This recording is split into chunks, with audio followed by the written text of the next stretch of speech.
ಮಂಜೇಶ್ವರ ಸಮೀಪದ ಪಾವೂರಿನಲ್ಲಿ ವ್ಯಕ್ತಿಯೊಬ್ಬರನ್ನ ಮನೆಯಿಂದ ಬಲವಂತವಾಗಿ ಕಾರಿನಲ್ಲಿ ಅಪಹರಿಸಿದ ಘಟನೆಗೆ ಸಂಬಂಧಿಸಿದಂತೆ ಮಂಜೇಶ್ವರ ಪೊಲೀಸರು 4 ಮಂದಿ ಆರೋಪಿಗಳನ್ನು ಬಂಧಿಸಿದ್ದಾರೆ.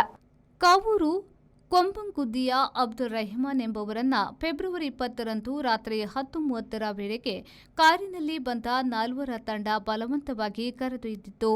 ಈ ಕುರಿತು ಅಬ್ದುಲ್ ರೆಹಮಾನ್ ಅವರ ಪತ್ನಿ ತಾಹಿರಾ ಪೊಲೀಸರಿಗೆ ದೂರು ನೀಡಿದ್ರು.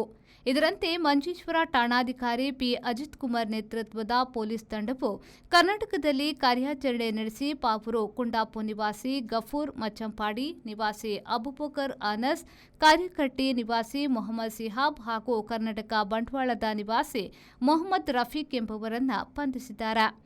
ಪೊಲೀಸ್ ತನಿಖೆಯ ಪ್ರಕಾರ ಅಬ್ದುಲ್ ರೆಹಮಾನ್ ಅವರು ತಮ್ಮ ಮಗನ ವ್ಯಾಪಾರಕ್ಕಾಗಿ ಆರೋಪಿಗಳಲ್ಲೊಬ್ಬರ ಸಹೋದರಿಯ ಚಿನ್ನಾಭರಣಗಳನ್ನು ಪಡೆದಿದ್ರು.